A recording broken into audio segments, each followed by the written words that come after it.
قرۃ اعین، یہ دعائیں مانگتے ہیں اللہ ہمیں نیک بیوی جو آنکھوں کی ٹھنڈک ہو، اور ایسی اولاد جو سکون اور سرور کا باعث اللہ کو عطا فرمائے۔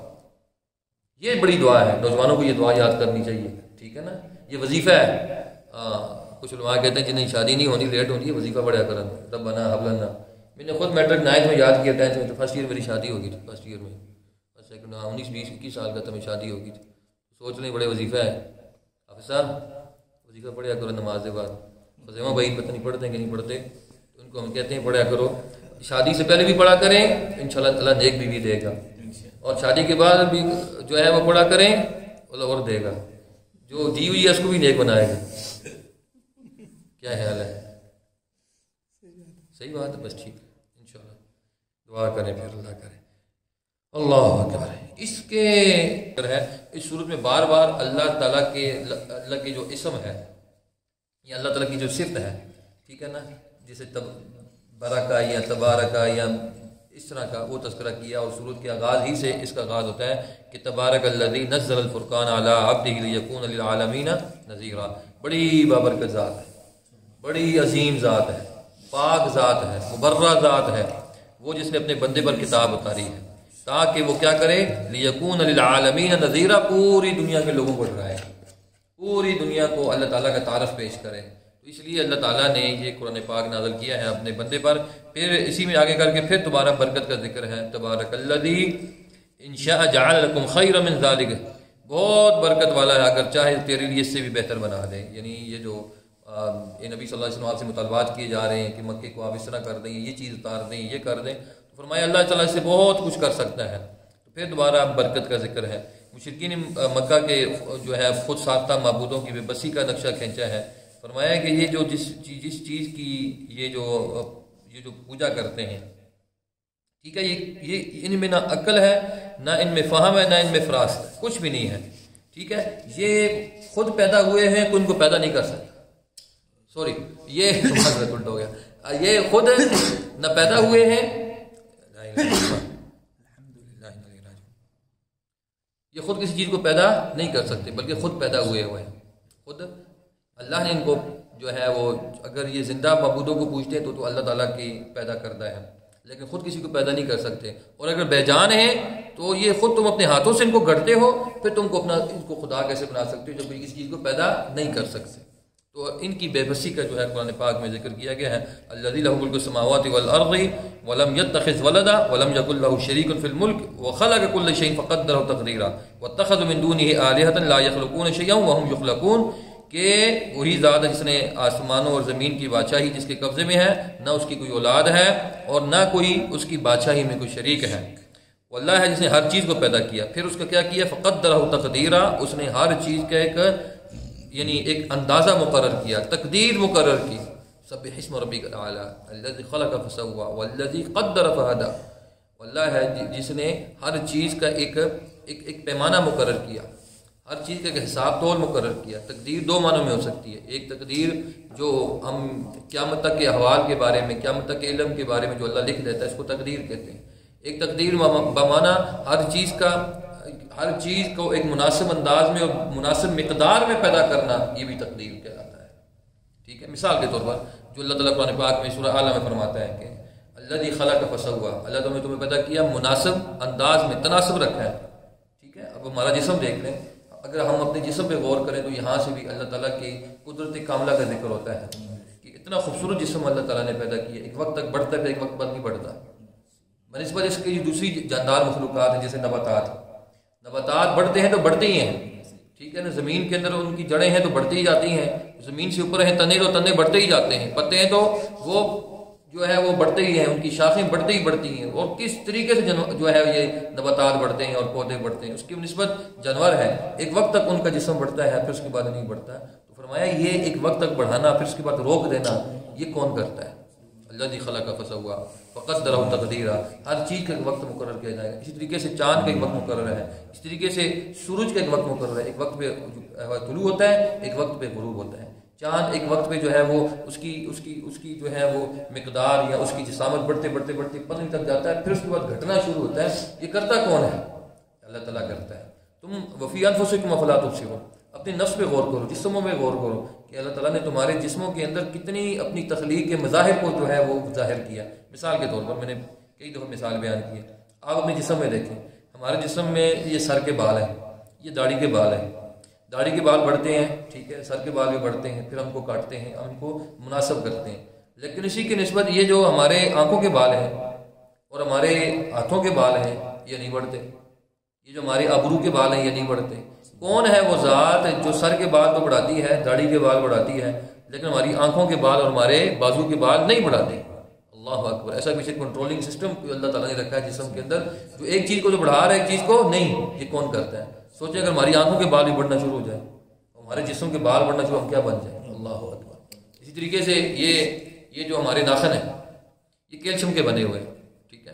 اب اللہ تعالیٰ کے حکم سے یہ ناخن تو بڑھتے ہیں, ہم کاٹتے ہیں, پھر بڑھتے ہیں, پھر کاٹتے ہیں, پھر بڑھتے ہیں, یہ کاٹتے ہیں. اسی میٹیریل سے ہمارے دانت بنے ہوئے ہیں, ٹھیک ہے. دانت بڑھنا شروع ہو جائیں تو پھر وہ اللہ ہے جو ہمارے ناخنوں کو تو بڑھاتا ہے لیکن ہمارے دانتوں کو روک کے رکھا ہے. فقط طرح تقدیرہ, ہر چیز کا اس نے مناسب ایک مقدار پیدا کی ہے. اللہ اکبر. ہاتھوں کی خاص جسامت ہے, ناک ہے, کان ہے. اگر ناک بہت بڑی ہو جائے پھر ایک کان بہت ہی عجیب, یعنی اللہ اکبر. صرف اپنے نفس پہ غور کر لیں, ہمیں اللہ تعالیٰ کی معرفت ہمیں جو ہے وہ سمجھ آ جائے گی. اللہ کی تخلیق کے بارے میں ہمیں جو ہے وہ یقین ہو جائے گا. وفی انفسکم افلا تبصرون. تو آگے قرآن پاک میں جو آج ہم نے سورہ نحل پڑھی, ہم نے سورہ نمل پڑھی, تو اس کے اندر بھی یہی مظاہر فطرت کا ذکر ہے. اللہ تعالیٰ کی تخلیق بار بار دے رہا ہے. تو واتخذوا من دونہ آلہہ, تو تم جو ہے اللہ کے علاوہ جس چیز کو تم الہ بنائے ہوئے ہو, لا یخلقون شیئا, اس نے تو شیء کہتے ہیں عربی میں وہ معمولی سا ذرہ جس کی کوئی حیثیت نہ ہو, ہوا میں اڑنے والا معمولی, اس کو شیء کہتے ہیں. سب سے کم ترین ذرہ جو ہے وہ شیء ہے, آپ اس کو ایٹم بھی کہہ سکتے ہیں, جس کی کوئی حیثیت نہ ہو, ٹھیک ہے. وہ اتنا بھی نہیں بڑھ سکتے. کہیں قرآن کہتا ہے لن یخلقوا ذبابا, کہ وہ تو مکھی کا جو ہے یا مچھر کا پر بھی پیدا نہیں کر سکتے. ان سے کوئی مکھی اڑا کے لے جائے وہ واپس نہیں لا سکتے. اللہ اکبر. اتنی بے حیثیت چیز بھی نہیں کر سکتے. وہم یخلقون, حالانکہ وہ خود پیدا ہوئے. ولا یملکون وہ اپنے نفس کے بھی مالک, جان کے بھی مالک نہیں. یہ بت ہیں بالکل مجسمہ مٹی بنے ہوتے ہیں, کھڑے ہوتے ہیں, کچھ مالک نہیں ہے. اگر وہ انسانوں کی صورت میں میت ہیں, یعنی جو درگاہوں پہ مزاروں پہ جا کے وہ بیچارے قبر میں پڑے ہوئے ہیں, ان کو کفناتے دفناتے ہم ہیں, وہ بالکل یعنی ان میں نہ جان ہے نہ سکت ہے نہ کچھ بھی نہیں ہے. اپنے ہاتھوں سے جیسے ہی ہم قبر میں اتارتے ہیں وہ ہمارے کیا بن جاتے ہیں؟ نہ خدا بن جاتے ہیں. اب وہ سب کچھ کر سکتے ہیں. تھوڑی دیر پہلے اپنا غسل بھی نہیں کر سکتے, اپنے کپڑے نہیں اتار سکتے, اپنے آپ کو کفن نہیں دے سکتے. اب تھوڑی دیر جس سے قبر میں پہنچے ہیں, اب ہمارے سارا کچھ وہ سنتے بھی ہیں, ہماری فریادیں بھی سب کچھ پوری کرتے ہیں. فرمایا یہ تم نے کہاں سے لی ہے؟ قرآن پاک کے اوپر جو اعتراضات ہوئے اس کا جو ہے اللہ تعالیٰ نے جو ہے وہ اس کا جو ہے وہ رد فرمایا کہ یہ لوگ جو کہتے ہیں وہ قال الذین کفروا ان ھذا الا افک, اور ان لوگوں نے کہا جنہوں نے کفر یہ نہیں ہے مگر جھوٹ. نعوذ باللہ, یہ قرآن ایک جھوٹ ہے, افک ہے, ٹھیک ہے. افتراہ وعنہ علیہ قوم آخرون, اور ایک اور قوم جو ہے وہ اس پہ مدد فرماتی ہے. فقد جاءوا ظلما وزورا وقال اساطیر الاولین, اور دوسرے لوگوں نے اس پہ مدد کی, بلا شبہ وہ ایک ظلم اور جھوٹ پر اتر آئے ہیں. یعنی قرآن پاک کے بارے میں یہ باتیں کہنا کہ قرآن اساطیر الاولین ہے, سابقہ قوموں کے قصے کہانیاں بیان کرتا ہے, یا اس کو قرآن پاک کوئی نبی صلی اللہ علیہ وسلم کے سکھاتا ہے, یہ نبی علیہ السلام نے اپنی طرف سے گھڑ لیا ہے, اس کا قرآن پاک میں جو ہے وہ اللہ تعالیٰ نے یہ آیات اتار کر ان کا رد فرمایا. پھر وقالوا ما هذا الرسول یاکل الطعام ویمشی فی الاسواق, یہ کیسا رسول ہے جو کھانا بھی کھاتا ہے اور بازاروں میں چلتا پھرتا ہے؟ کوئی ایسی مخلوق اترے جو ان چیزوں سے پاک ہو. اللہ تعالیٰ نے اس کا بھی ان کا جو ہے وہ رد کیا اعتراضات کا. یہی باتیں تم کیا کرتے ہو؟ فرمایا کہ یہ جو تم کہتے ہو نا کہ لولا انزل علیہ ملک فیکون معه نذیرا, کہ اس کی طرف فرشتہ کیوں نہیں اتارا گیا؟ تو اللہ فرماتا ہے اگر تم فرشتے ہوتے ہیں تو تمہاری طرف فرشتہ اتارتا, تم تو فرشتے تھے ہی نہیں, تم جیسے انسان ہو, تم جیسا انسان اتارا. تو یہ تمہارا جو اعتراضات ہے یہ جو ہے یہ یعنی وہ قبول کرنے والا نہیں ہے. پھر اللہ تعالیٰ نے قیامت کے روز مشرکین کے معبودوں کو ذکر کیا جائے گا, اور ان سے اللہ تعالیٰ پوچھے گا کہ تم نے ان بندوں کو کہا تھا اپنی عبادت کے لیے, وہ تو اس کا انکار کر دیں گے. پھر قیامت والے دن یہ جو لوگ وَيَوْمَ يَعَضُّ الظَّالِمُ عَلَىٰ يَدَيْهِ يَقُولُ يَا لَيْتَنِي اتَّخَذْتُ مَعَ الرَّسُولِ سَبِيلًا, جن قیامت کو جن لوگوں نے دنیا میں جن معبودوں کی پوجا کی ہوگی یا اللہ اور اس کے رسول کے علاوہ جس کی راہ پکڑی ہوگی, جن قیامت کو وہ پچھتائیں گے, اپنے ہاتھوں کو چبا کر یہ کہیں گے کاش ہم نے رسول کی راہ لی ہوتی, یا لیتنی اتخذت مع الرسول سبیلا, کاش ہم نے رسول اللہ کی راہ مانی ہوتی، کاش ہم نے رسول کی بات مانی ہوتی، ٹھیک ہے، ہمارے پاس علم آ گیا، ہمارے پاس دلیل آ گئی تھی، تو ہم نے پھر بھی اس دلیل کو جھٹلا دیا. لم اتخذ فلانا خلیلا، کاش ہم فلان کو خلیل اپنا دوست نہ بناتے. یہ جو دوست ہوتے ہیں نا، جو انبیاء کی دعوت کے مقابلے میں ہوتے ہیں، علماء کے مقابلے میں ہوتے ہیں، جو عقلی اس طرح کی یا فضول جو ہے وہ باتیں لوگوں میں تشکیق کے نام پر، تحقیق کے نام پر پھیلاتے ہیں، پھر لوگوں کو گمراہ کرتے ہیں، لوگوں سے بچنا چاہیے. ایسے ریسرچر کو پڑھنے سے بھی بچنا چاہیے جو لوگوں کے ذہنوں میں جو ہے فتنہ انکار حدیث بو دیں، یا قرآن کے بارے میں جو ہے وہ شکوک و شبہات یا شریعت کے احکامات کو کم حیثیت میں پیدا کرنا شروع کر دیں. ان سے سننا بھی بچنا چاہیے. لم اتخذ فلانا خلیلا لقد اضلنی عن ذکری بعد جاءنی وکان الشیطان للانسان خذولا، کہ فرمایا کہ ان لوگوں نے گمراہ کر دیا، ٹھیک ہے، اور میرے پاس ہدایت آئی تھی، مجھے سے دور لے گئے. شیطان انسان کو ہمیشہ چھوڑ جانے والا ہے، ہاں، گمراہ کر کے چھوڑ دیتا ہے، گمراہ کر کے. وقال پھر قرآن پاک میں اللہ تعالیٰ نے نبی صلی اللہ علیہ وسلم کے یا سارے انبیاء کے الفاظ جو ہیں وہ بیان کیے ہیں. بالخصوص رسول اللہ صلی اللہ علیہ وسلم کے بارے میں یہ الفاظ آتے ہیں کہ دن قیامت کو رسول اللہ صلی اللہ علیہ وسلم یہ کہیں گے وقال رسول یا رب ان قوم اتخذوا هذا القرآن مهجورا، اے اللہ میری قوم نے اس قرآن کو کیا کر دیا تھا، چھوڑ دیا گا. یہ بدبختی ہوگی کہ ان لوگوں کی جنہوں نے قرآن کو نہیں مانا، قرآن سے ہدایت نہیں لی، قرآن سے رہنمائی نہیں لی. دن قیامت کو رسول اللہ صلی اللہ علیہ وسلم ان کے بارے میں کہیں گے، فریاد کریں گے، اور اللہ تعالیٰ کے آگے شکایت ہوگی کہ اللہ اس قوم نے تیرے قرآن کو چھوڑ دیا تھا. اللہ اکبر. اللہ تعالیٰ ہمارا تعلق قرآن کے ساتھ مضبوط کرے اور قرآن کی محبت ہمارے دلوں میں پیدا فرمائے. پھر یہ جو دور تھا نا، میں نے آپ کو بتایا سورہ فرقان مکی دور کے وسط میں نازل ہوئی ہے، وسط میں. تو اس وقت بڑا ظلم و ستم ہو رہا تھا، بڑے مارا جا رہا تھا. تو کئی صحابہ کے دل میں خیال آیا کہ ہم ان کی ظلم و ستم کا جواب دیں. ان جہاد کیوں نہیں اترتا؟ تو اللہ نے کہا جہاد ایک ہی ہے، اس وقت ایک جہاد ہے. وہ جہاد کون سا ہے؟ فَلَا تُطِعِ الْكَافِرِينَ، کافروں کی اطاعت تو نہیں کرنی، لیکن وَجَاهِدْهُمْ بِهِ جِهَادًا كَبِيرًا، اس قرآن کے ذریعے ان کے ساتھ جہاد کرو. بس سب سے بڑا جہاد قرآن ہے. قرآن سب سے بڑی دعوت ہے، ٹھیک ہے نا، قرآن سب سے بڑی دعوت، انقلابی دعوت ہے، لوگوں کی اصلاح کی دعوت ہے. جب تیر و تلوار نہیں اٹھائے جا سکتے اس وقت ہمارا سب سے بڑا ہتھیار، اور اس وقت بھی سب سے بڑا ہتھیار ہمارا قرآن ہے، ٹھیک ہے. سب سے بڑا وجاہدہم بہ جہادا کبیرا، ان کے ساتھ تم جہاد کرو. جہاد کا مطلب کیا ہوتا ہے؟ کوشش اور کاوش کرنا دین کے غلبے کے لیے. تو دین کے غلبے کی سب سے بہترین چیز کیا ہے؟ یہ قرآن ہے. قرآن کے ذریعے جو ہے آپ ان کو وعظ و نصیحت کریں. نبی صلی اللہ علیہ وسلم قرآن، آپ جتنی مرضی کی باتیں لے کے آگے سے آپ قرآن تلاوت کریں. آپ کو میں نے کل اس کا وہ جو ہے وہ ایک جادوگر تھا، اس کا میں نے آپ کو قصہ سنایا تھا. وہ جو آیا تھا رسول اللہ صلی اللہ علیہ وسلم پہ کہ نبی صلی اللہ علیہ وسلم آپ سنا ہے آپ پہ کوئی جادو کا اثر ہے، ٹھیک ہے، زماد. تو وہ آ کے جو رسول اللہ صلی اللہ علیہ وسلم پہ اس نے شروع کیا، تو نبی صلی اللہ علیہ وسلم نے آگے سے کیا کیا؟ نبی صلی اللہ علیہ وسلم نے خطبہ مسنہ پڑھا. خطبہ مسنہ پڑھا تو 3 دفعہ پڑھنے سے وہ مسلمان ہو گیا. اللہ اکبر. وہ زماد ازدوی نامی بندہ، صحیح مسلم کی جو روایت ہے. تو اندازہ کر لیں ہمارا سے بڑا ساری باتیں. میں کسی معنی پہلے نا لوگ جو باتیں اعتراض کرتے تھے تو میں ان کا عقلی لحاظ سے بھی سائنٹیفک انداز میں بھی جواب دیتا تھا. اب وہ میں نے کم کر دی. کیوں؟ میرے ذہن میں قرآن کی آیت اللہ تعالیٰ ڈال دیتا ہے، یہ نبی صلی اللہ علیہ وسلم کی حدیث ڈال دیتا ہے، بس میں وہ پڑھ دیتا ہوں. اور آپ یقین کریں جتنا اس میں اثر ہے نا اتنا کسی چیز پہ اثر نہیں. ہاں، ہمیں جو ہے نا وہ نہیں ہونا چاہیے. ہمیں جو ہے وہ یعنی قرآن پاک کو یا حدیث کو، علم کو یا رسول اللہ علیہ وسلم کی باتوں کو، دین کی باتوں کو کم تر نہیں سمجھنا چاہیے. احساس کمتری کا ہمیں شکار نہیں ہونا چاہیے. اگر ہم نے قرآن سے جواب دیا تو لوگ کہیں گے یار یہ کہ یہ مذہبی ریلیجس ہے، ان کے پاس کوئی دلیل نہیں. عباد الرحمن کی صفات ہے، تقریباً 13 سے 15 صفات ہیں. عباد الرحمن یمشون علی الارض هونا واذا خاطبهم الجاهلون قالوا سلاما. عباد الرحمن کی سب سے خوبصورت جو صفت ہے کہ زمین میں عاجزی سے چلتے ہیں. اب یہ دور کون سا ہے؟ پھر ذہن میں لگ رہا ہے یہ مکی دور ہے. سارے متکبر ہیں، جابر اور غرور کرنے والے اور اپنے آپ کو بہت کچھ سمجھنے والے. وہاں پہ صحابہ کرام کو کہا جا رہا ہے کہ آپ نے ان کی طرح نہ چال ڈالنی، نہ ڈھال، نہ سیرت اور نہ کردار. تمہاری صفات اور ہیں. وہ کیا ہے؟ عباد الرحمن یمشون علی الارض ہونا، زمین میں عاجزی سے چلنا، زمین میں انکساری سے چلنا. وہ اکڑ کے چلتے ہیں، وہ اپنے کپڑے لٹکا کے چلتے ہیں، شلواریں نیچے کر کے چلتے ہیں، قمیضیں لمبی لمبی پہن کے چلتے ہیں، اور جو ان کی چالیں ہیں اس انداز میں چلتی ہیں. تم نے ایسے نہیں چلنا. اگلی بات، وہ جس سے بھی ملتے ہیں الجھتے ہیں، لڑائی پہ اتر آتے ہیں. وَإِذَا خَاطَبَهُمُ الْجَاهِلُونَ قَالُوا سَلَامًا. آپ نے جو ہے یہ صفات جو ہے وہ یہ والی اپنانی ہے، وہ والی اپنانی نہیں ہے. آپ نے جو ہے اللہ کے ساتھ وَالَّذِينَ لَا يَدْعُونَ مَعَ اللَّهِ إِلَٰهًا آخَرَ، اللہ کے ساتھ کسی کو نہیں پکارنا. وَلَا يَقْتُلُونَ النَّفْسَ إِلَّا بِالْحَقِّ، کسی نفس کو ناحق قتل نہیں کرنا. وَلَا يَزْنُونَ، زنا بھی نہیں کرنا. پھر آپ نے اللہ سے دعائیں مانگنی ہیں سجدے اور اس کے اندر کھڑے ہو کر ربنا اصرف عنا عذاب جہنم ان عذابها كان غراما کہ اللہ ہم سے جہنم کا عذاب دور کر. عباد الرحمن کی صفات یہ ہیں کہ دن کے ٹائم لوگ معاشرتی تعلقات کو اچھے کرتے ہیں اور رات کے ساتھ اللہ کے ساتھ خدائی تعلقات اچھے کرتے ہیں. اللہ اکبر. اللہ کے ساتھ تعلقات ان کے بڑے اچھے ہوتے ہیں. جب تک ایک داعی، سب سے اہم نقطہ، جب تک داعی رات کو اٹھ کر تہجد کی نماز نہیں پڑھے گا اس کی دعوت بے اثر نہیں ہوگی. یہ نقطہ ہم یاد رکھیں.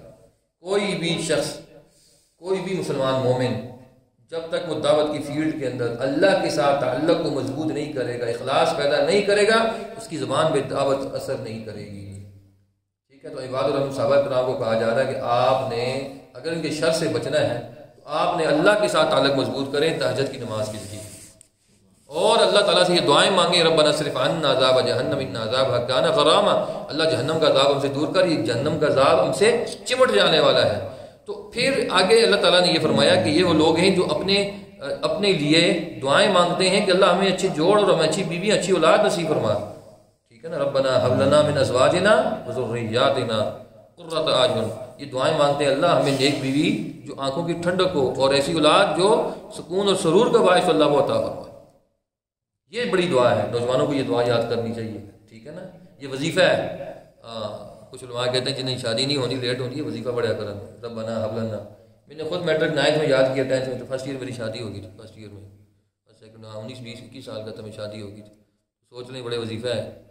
حافظ صاحب وظیفہ پڑھا کرو نماز کے بعد. خزیمہ بھائی پتہ نہیں پڑھتے ہیں کہ نہیں پڑھتے، تو ان کو ہم کہتے ہیں پڑھا کرو.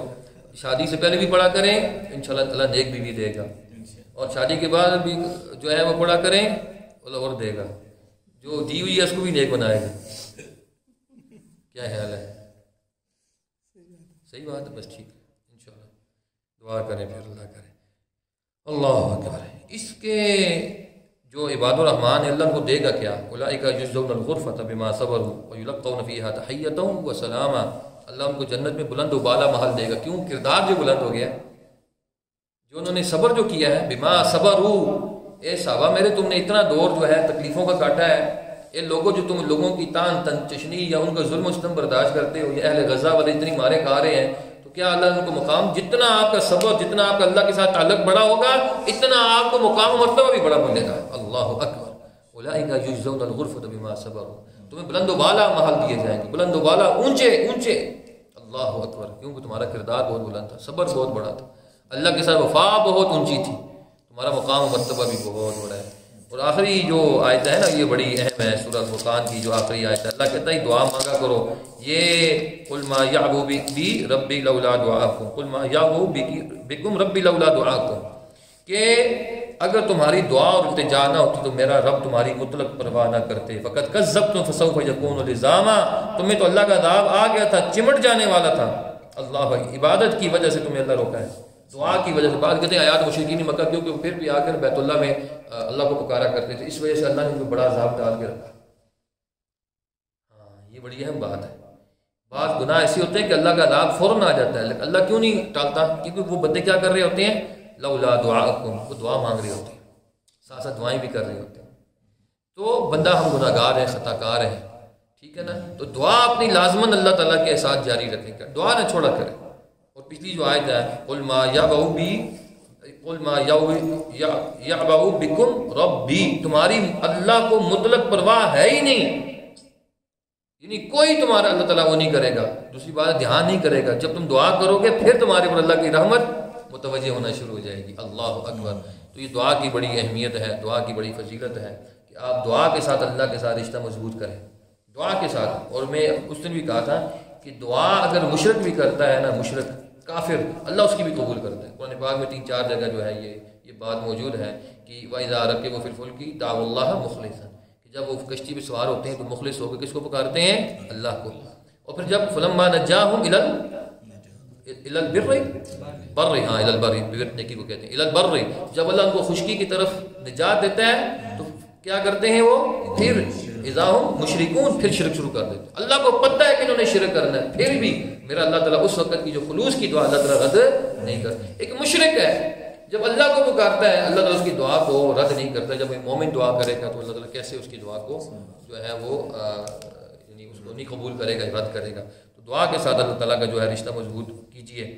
سورہ شعراء مکی دور کی وسط کے اندر یہ سورہ مبارکہ نازل ہوئی ہے جی۔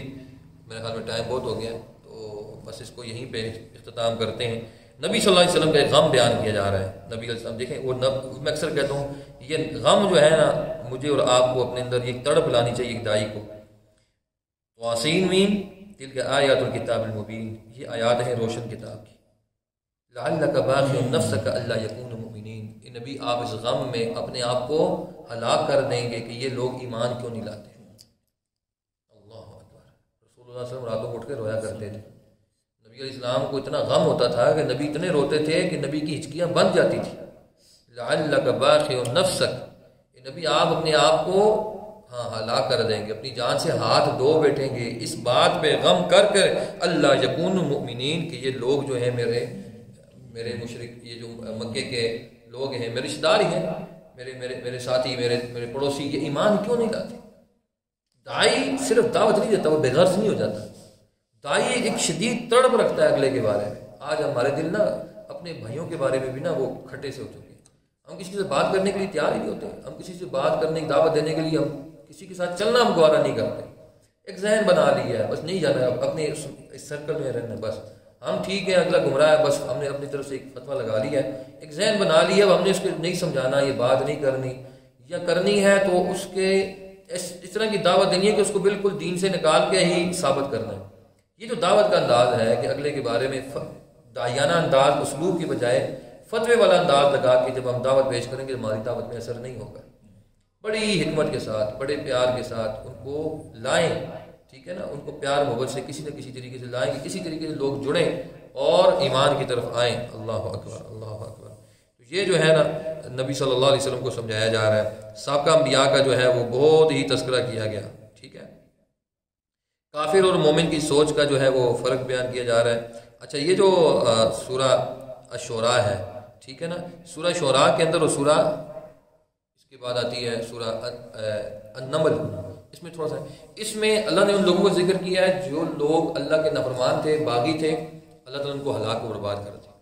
سورہ نمل میں پتہ کس چیز کا ذکر ہے؟ ان لوگوں کا ذکر جن پہ اللہ کا انعامات ہوئے، جنہوں نے اللہ کی فرما برداری کی، اور بطور مثال کس کا ذکر کیا؟ حضرت سلیمان علیہ السلام، سلیمان علیہ السلام کا، ٹھیک ہے۔ اور وہ جو عورت تھی جس نے ایمان قبول کیا، ملکہ سبا، بلقیس، تو وہ ملکہ بلقیس کا ذکر کیا۔ تو یہ جو دو صورتیں ہیں نا قرآن پاک میں بڑی خوبصورت ہیں، ابھی ان میں بڑی تفصیلات ہیں، وقت نہیں ہے، 10 منٹ اس میں لگ جائیں گے میرے، بڑے میرے نکات میں نے نوٹ کیے تھے۔ تو یہ دو جو سورہ شعراء ہے یہ باغی لوگوں کی جو فطرتاً بیان کی گئی اعتراضات کا، اور پھر آخر میں یہ جو ہے کہ قرآن کے طریقے، قرآن کسی شاعر کی کتاب ہے تو فرمایا وَالشُّعَرَاءُ يَلْتَقِهُمُ الْغَاوُونَ، شاعر لوگ تو بھٹکے ہوتے ہیں، الَّذِينَ فِي كُلِّ وَادٍ يَهِيمُونَ، یہ تو وادیوں میں بھٹتے، وہ بات کرتے ہیں اس میں عمل نہیں کرتے، جبکہ اس کی نسبت جو پیچھے ذکر کیا عباد الرحمن، وہ صرف قرآن کے ساتھ تعلق جوڑتے ہیں، وہ اللہ تعالیٰ کی صفات کو جو اللہ تعالیٰ کے بتائے ہوئے راستے اس پہ چلتے ہیں۔ اور اگلی جو سورہ مبارکہ ہے اس میں اللہ تعالیٰ کی اپنی ان لوگوں کا ذکر ہے جنہوں نے دنیا میں اللہ کی فرمانبرداری کی تو اللہ نے ان کو اوج سریہ تک پہنچایا۔ اللہ تعالیٰ سے دعا ہے اللہ مجھے آپ کو عمل کرنا نصیب فرمائے۔ آخر دعوانا الحمدللہ رب العالمین۔